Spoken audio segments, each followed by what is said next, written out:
Hello friends, എല്ലാവർക്കും സ്വാഗതം പുതിയ വീഡിയോയിലേക്ക്. ഇന്ന് ഞാൻ വന്നിട്ടുള്ളത് നല്ലൊരു നാടൻ പലഹാരമായിട്ടാണ്. നല്ല ക്രിസ്പിയും ടേസ്റ്റി ആയിട്ടുള്ള മുളക് ബജിയാണ് കേട്ടോ ഇന്നിവിടെ ഉണ്ടാക്കാൻ പോകുന്നത്.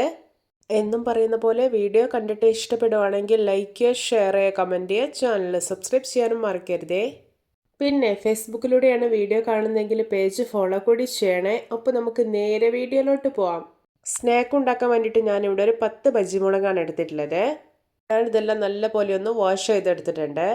എന്നിട്ട് ഇതാ ഈ മുളകിൻ്റെ സെൻട്രലായിട്ട് ഇതുപോലെ ഒന്ന് കീറിയതിന് ശേഷം ഇതിൻ്റെ ഉള്ളിലുള്ള സീഡ്സ് എല്ലാം ഒന്ന് എടുത്തു മാറ്റുകയാണ്.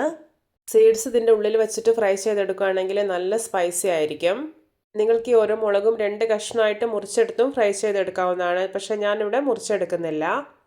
ഇനി മുളക് ബജി ഉണ്ടാക്കാനുള്ള മാവ് റെഡിയാക്കി എടുക്കാം. അതിനായിട്ട് ഞാനിവിടെ ഈ ഒരു ഗ്ലാസ്സിൽ ഒരു 1/4 ഗ്ലാസ് കടലപ്പൊടി ഒരു ബൗളിലേക്ക് ഇട്ടെടുത്തിട്ടുണ്ട്. ഇനി ഇതിലോട്ടൊരു 1/4 ഗ്ലാസ് അരിപ്പൊടി ചേർത്ത് കൊടുക്കാം. ഞാനിവിടെ പത്തിരി പിടിയപ്പൊക്കെ ഉണ്ടാക്കാൻ വേണ്ടി എടുക്കുന്ന പൊടിയാണ് എടുത്തിട്ടുള്ളത്. ഇനി ഇതിലോട്ട് 1/4 ടീസ്പൂൺ മുളക് പൊടി, 1/4 ടീസ്പൂൺ മഞ്ഞൾപ്പൊടി, ആവശ്യത്തിന് ഉപ്പ്, ഒരു 2 പിഞ്ച് ബേക്കിംഗ് സോഡ ഇട്ട് കൊടുക്കാം. എന്നിട്ട് നന്നായിട്ടൊന്ന് മിക്സാക്കി എടുക്കാം. പിന്നെ ഈ ഒരു മാവിലോട്ട് ബേക്കിംഗ് സോഡ ചേർക്കണമെന്ന് ഒരു നിർബന്ധമില്ല. നിങ്ങൾ മാവ് ഉണ്ടാക്കിയതിന് ശേഷം ഒരു അരമണിക്കൂർ റെസ്റ്റ് ചെയ്യാൻ വേണ്ടി വെക്കുക. എന്നിട്ട് ബജി ഉണ്ടാക്കിയെടുത്താൽ മതി, നന്നായിട്ട് പൊങ്ങി വരും. ഇനി ഇതിലോട്ട് കുറേശ്ശായിട്ട് വെള്ളം ഒഴിച്ചു കൊടുക്കാം. എന്നിട്ട് ഒട്ടും കട്ടകളൊന്നും ഇല്ലാതെ ഒന്ന് മിക്സാക്കി എടുക്കുകയാണ്. ഇപ്പോൾ ഇതാ ബാറ്റർ നല്ല പെർഫെക്റ്റ് ആയി തന്നെ മിക്സാക്കി എടുത്തിട്ടുണ്ട്. ഇതിൻ്റെ ഒരു കൺസിസ്റ്റൻസി എന്ന് പറയുന്നത് അത്യാവശ്യം നല്ല തിക്കായിട്ട് തന്നെ ഇരിക്കണം, ലൂസായി പോകരുത്. മാവ് ലൂസായി പോവുകയാണെങ്കിൽ ഈ മുളകിൽ പിടിച്ചു കിട്ടില്ല. അപ്പോൾ നമ്മൾ എണ്ണയിലോട്ട് ഇടുമ്പോൾ എണ്ണ കുടിക്കാനുള്ള ചാൻസ് ഉണ്ട്. അതുകൊണ്ട് തന്നെ ബാറ്ററിൻ്റെ ഒരു കൺസിസ്റ്റൻസി പ്രത്യേകം ശ്രദ്ധിക്കണം.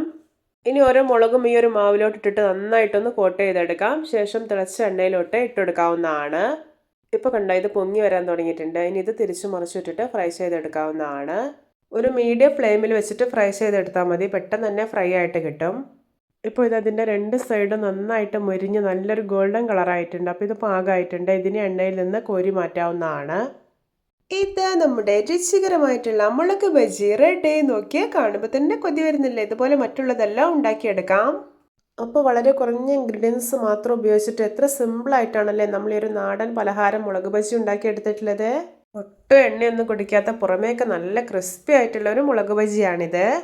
ഇത് ഉണ്ടാക്കിയിട്ട് അപ്പോൾ തന്നെ നല്ലൊരു ക്രിസ്മസോടെ കഴിക്കണം, അപ്പോഴാണ് റിയൽ ടേസ്റ്റ് ഉള്ളത്. എല്ലാവർക്കും എൻ്റെ നാടൻ പലഹാരം മുളക് ബജി റെസിപ്പി ഇഷ്ടപ്പെട്ടെന്ന് വിചാരിക്കുന്നു. ഇഷ്ടപ്പെട്ട് സപ്പോർട്ട് ചെയ്യാൻ മറക്കരുതേ. അപ്പോൾ ഇതുപോലെയുള്ള വെറൈറ്റി വീഡിയോകളായി നമുക്ക് വീണ്ടും കണ്ടുമുട്ടാം. Okay, bye bye.